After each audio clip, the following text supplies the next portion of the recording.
Louise Duncan is one of Britain's most promising young golfers. She was a very talented girl. Definitely one of the best that I've ever played with. In less than 18 months, she has gone from relative unknown amateur to international contender. She's got something, doesn't she? You could see the talent and the potential that she had. Really believing in her golf game, why wouldn't she? And that little bit of belief was huge for Louise. But that's 3 crackers in a row for Louise. You start to see her emerging as a real talent. She's obviously going to be one of the best players. But what does it take to make it to the top of the game? I'd never try go pro because I didn't think I was ever good enough. How do you make the cut?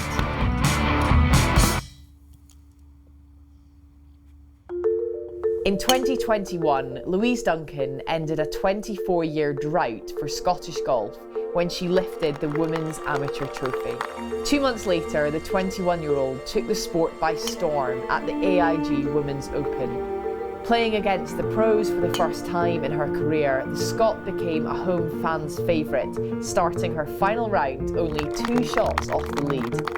It's been a meteoric journey that only started a few years ago.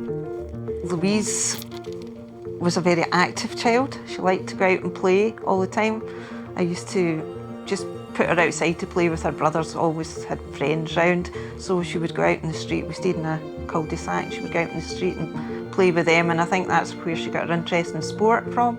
Our brothers both played golf and she's quite competitive with them. First memory of playing golf is just down at West Kilbride.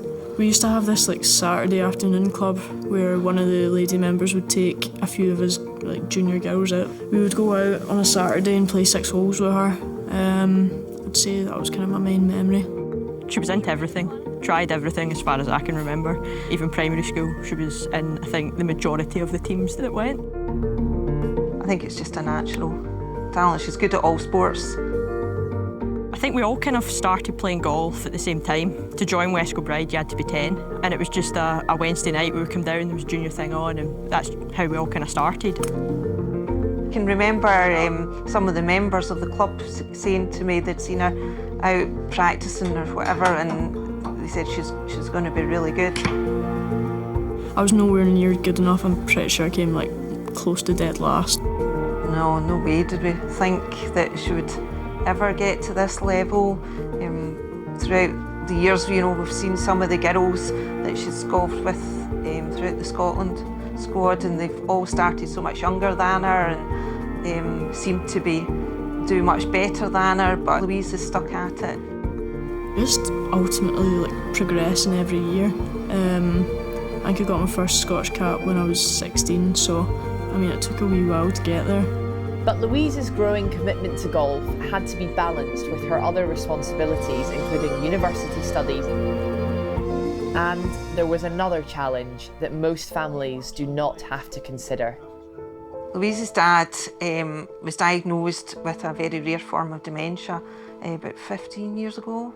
Louise was in primary 5. Hits younger people but also hits their eyesight, and he's now registered blind. He can't communicate and he's end stage of his life. So it has been very hard on myself and all the children, and it's always a worry at the back of everybody's mind that we're going to get a phone call at any time. No, he's really not that well, but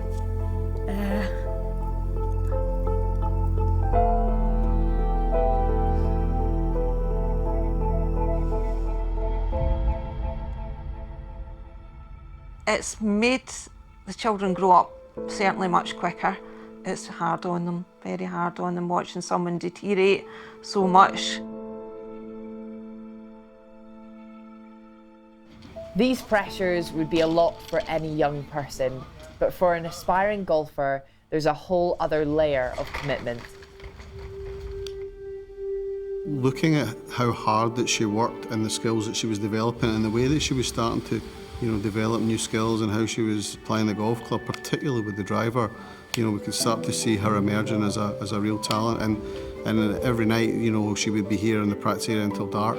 More recently, there isn't a player that I've had in 12 years that phoned me on a Sunday and when a Monday's a day off and say, do you want to go to the gym tomorrow? And they'll say, yeah, okay. What time? And she'll say 6:30 in the morning.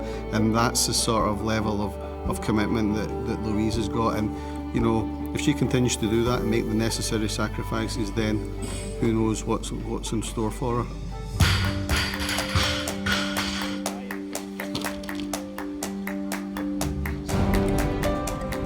Louise wasn't on the radar, but once she did come to Stirling, you know, straight away you could see the talent and the potential that she had, given the incredible work ethic that she's got. I think it's really important to have that team behind you and friends and family out to support you. I think without families providing financial support, logistical support, the player hasn't got a chance. And you see that in all the great players that have come through have had a balanced and a supportive family behind them, and Louise is no different.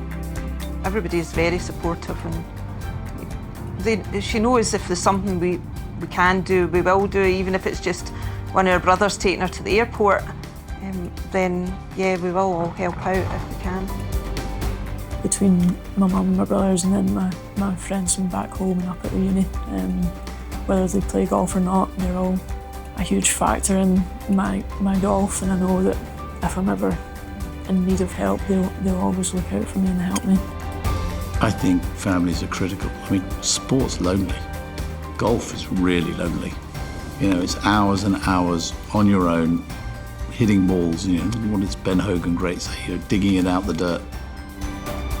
She's got a fan club going at West Kilbride here, mainly composed of 8-year-olds and 88-year-olds, but certainly folk know her name, and yeah, they'll look out for her.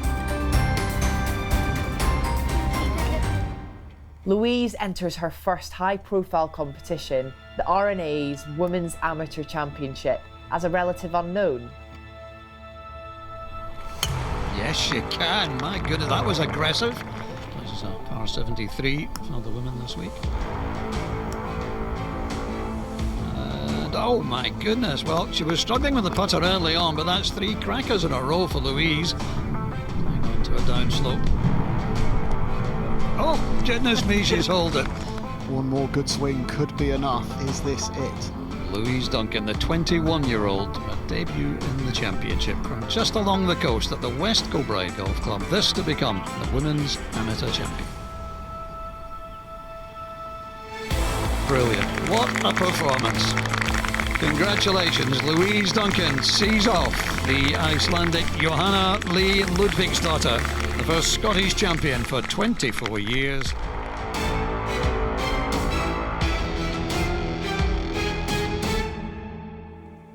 But Louise has no time to let her victory sink in, with her next major challenge on the horizon at one of the world's most notorious links courses.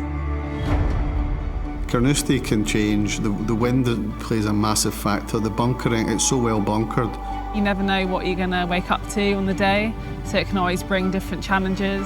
It's a relentless challenge from the very first tee shot, and it moves around in direction, and it just keeps asking questions. It's got bunkers everywhere, but they're all designed to be, you either shorter them or you go past them. You have to make a decision.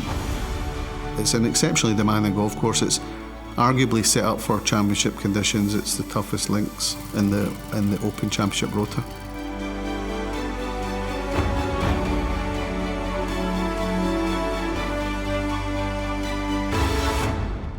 Day one of the 45th edition of the AIG Women's Open began in style.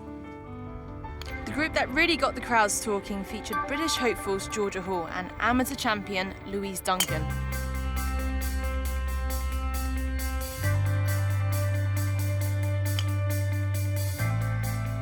I tried to make her feel as comfortable as possible because I know she was pretty nervous. Do you know, as much as I'm impressed with Georgia Hall's golf, I was more impressed with her as a person. I think what she done and taking the time to just make Louise feel as comfortable as she did.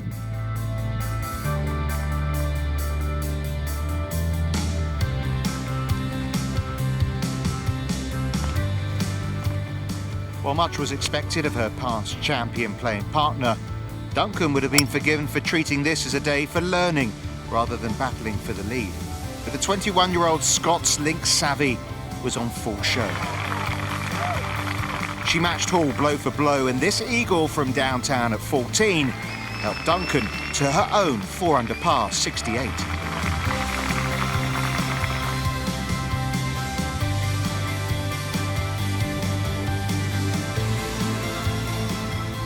It's different because you know you've got 36 holes, and that tee shot's only like the first one out of however many. So, I mean, I was nervous, yeah, but I just kind of aimed it a wee bit further left and hoped it didn't go into that train track, which I hadn't done all week, which was actually pretty good for me because I've done it before and it's not nice.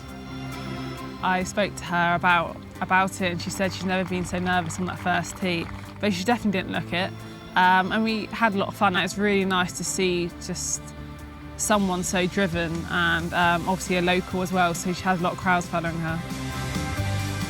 When you're having an elation on the first tee and it's almost bringing tears to the players' eyes, you know, you're really there to reinforce the shot that they're about to play, and Louise's job was just to commit to the shots, and by and large she did that. She made some great decisions, and she would verbalise her shots aloud to me before she hit them, and that was one of the key things, that she was making that commitment to herself.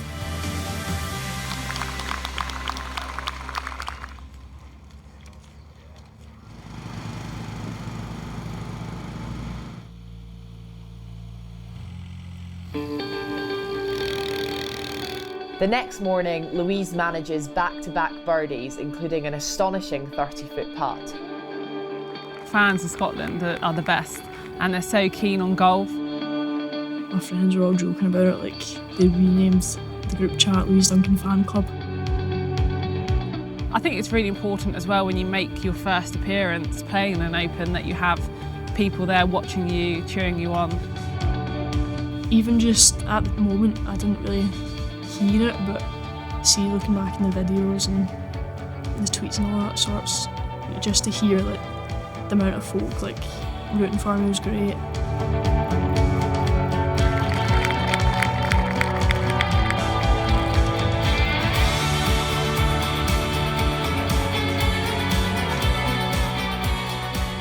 Anytime before I'd been nervous, I'd always like mess it up and not played well. Like I'd never been known to play well under pressure.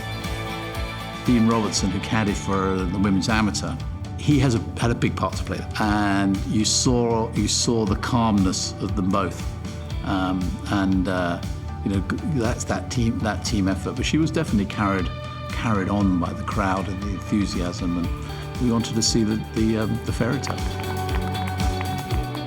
To go out and shoot 4 under with that amount of nerves on that first day, that probably settled me quite a bit. Playing in big amateur events, that's all you can do, just keep ticking them off, and you know, hopefully playing with me or other big players will help her know that she's actually got the game. I mean, she was playing just as well as I was the first 2 days, and you know, she was fantastic, so just keep be patient and practice well. To see Louise go out there and perform so well under incredible stress and pressure, you know, really makes me really happy.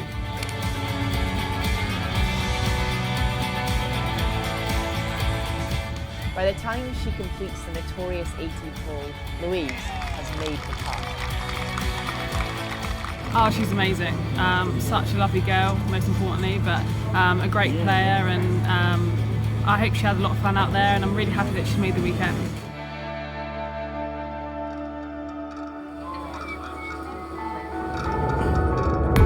Louise begins moving day under renewed pressure.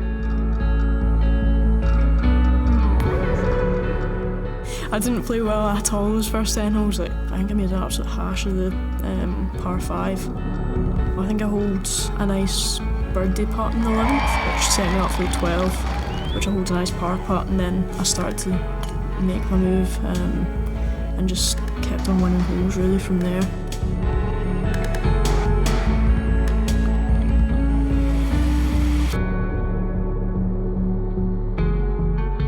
I think there was a sort of a tide of excitement that built, didn't it?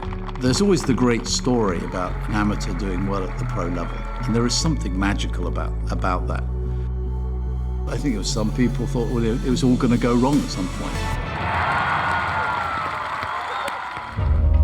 It's the final day of the AIG Women's Open, Louise Duncan's first experience of a major Sunday. After surprising everyone in the first 3 rounds, word has spread. I would go and collect the balls for her. Louise was 10 or 15, 20 minutes behind, having to sign autographs, and all of a sudden this fan base of hundreds of kids. So it was fabulous, absolutely brilliant. There was quite a big crowd following my game, and even like speaking to them afterwards, they were like, oh, we couldn't get in to see. Like, as soon as you started playing well, loads of folk came, and then we couldn't see over the top of them. Right now, what can she do today?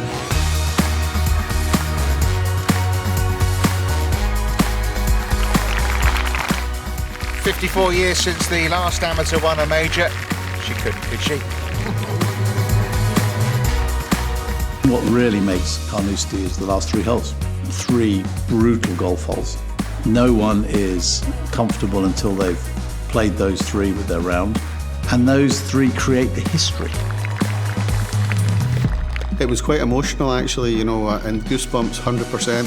When I handed Louise the club on 18 fairway, I knew what was coming, and as she walked up the left side, I veered right straight away, and just to allow her to go and really, really enjoy the moment. You could hear them willing it in. Louise Duncan has emerged as a real hero. The women's amateur champion made a real fight for the title here this week at Carnoustie.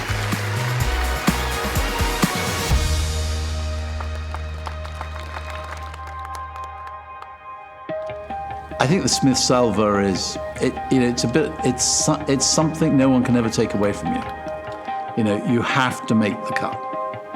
Making the cut in a pro game on a championship golf course against the best players in the field, that's an achievement in of itself. And then to go on and beat your fellow amateurs who made the cut, yeah, that's something that very few people get the chance to do. It was lovely to watch.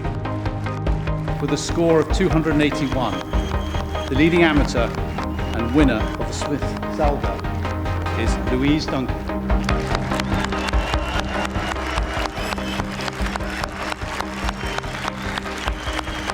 Despite falling short of claiming the title, Louise has announced herself to the golfing world and picks up the prestigious Smith Salver as leading amateur, the first Scot to do so since 1988.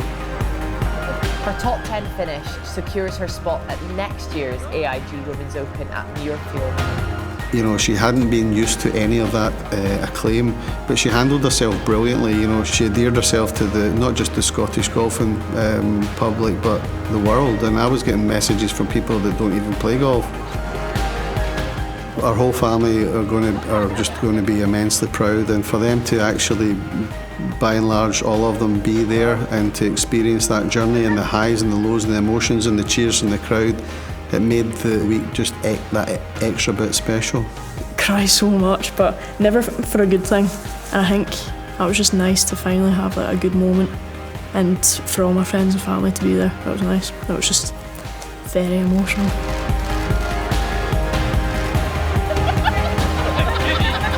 After her week to remember at Carnoustie, she achieved her highest ever amateur ranking of 14.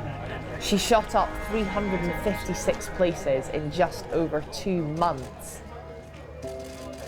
Like, I knew I was a decent golfer, but I didn't realise like that I actually had the game to win that.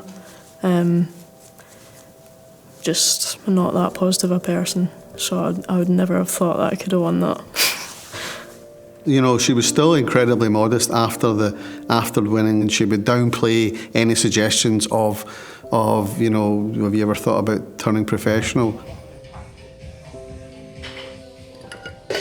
As great a performance as it is, Louise has still got to go and learn the game. She's still got to serve her time and start to win some stroke play, big stroke play championships, contend and believe in herself, because without question, finishing the top 10 in the women's biggest major is massive. And if that doesn't tell you that you're good enough, then nothing's going to tell you.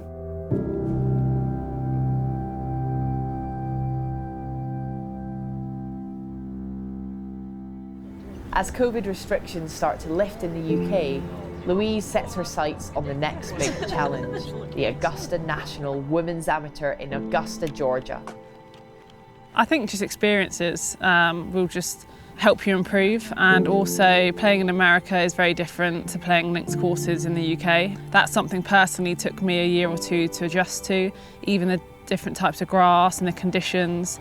Obviously away from home, you can't just kind of have a flight home, which is 1 or 2 hours, it's 10. So you're much more on your own. Because as an amateur, you're playing in team events, you have a captain, and obviously you're under 18, so it is a lot different. You're playing against a lot better players and harder courses, so it takes a while to kind of make that transition.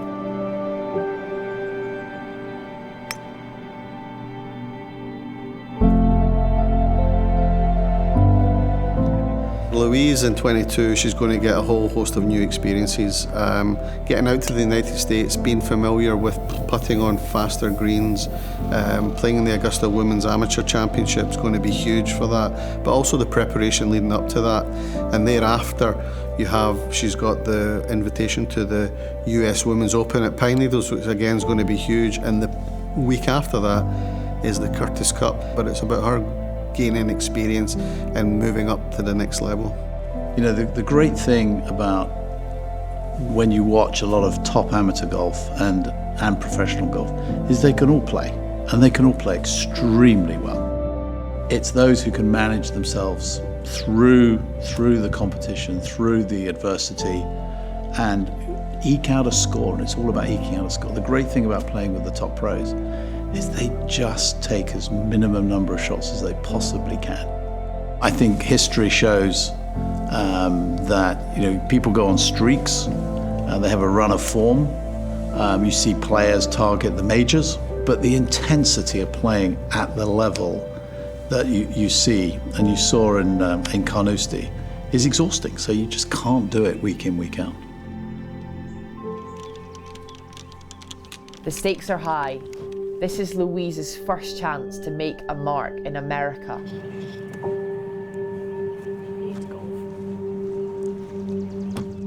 Louise is learning the highs and lows of competing at the highest level week in, week out.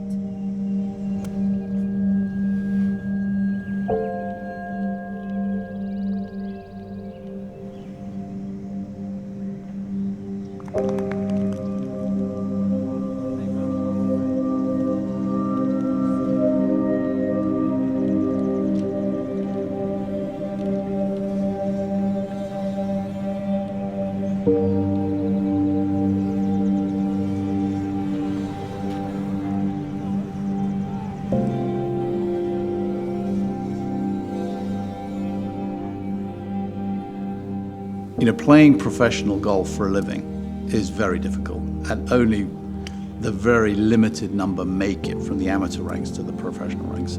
It's all about trying to move to the next level when you're ready. Hopefully over the next few years with a more focus on what I need to do and more time to do that is hopefully going to bring me some good results. And I got so close to that dream last year. It was a dream I never thought I had, so I'm definitely riled up. There's no question that Louise's performance at the AIG has definitely shifted her mindset in terms of where her future lies. There was no talk for Louise of even courting being a professional golfer, but there is now. When you looked at what Louise achieved, she came into the women's amateur not the favourite to win. She was one of the favourites, but not the favourite to win. But by winning that week, it opened doors that, frankly, the RNA, this is what we do. We can't give them the opportunities. They have to take it. They have to earn it. Louise has decided to close her chapter of amateur golf and university and enter the world of professional golf. She makes her debut at the Scottish Women's Open at Dundonald Links, a stone's throw from where she won the Women's Amateur. Louise will now return to the AIG Women's Open at Muirfield as a professional golfer. something she never thought was possible. You see it in the way they perform, particularly the amateurs. When they're ready to step up, you can see it a mile off. You just got to remember you deserve to be there and you've made it on tour, so just go out and enjoy it. My dream is to win a major championship, wherever that is, but in Scotland would ultimately be the one. It would be the dream come true. I'm very proud of her, really proud of her. Her dad must be absolutely loving it. I put my phone up to his ear and said, can she do it? And he managed to get out, oh yes. On the tee, from Scotland, Louise Duncan.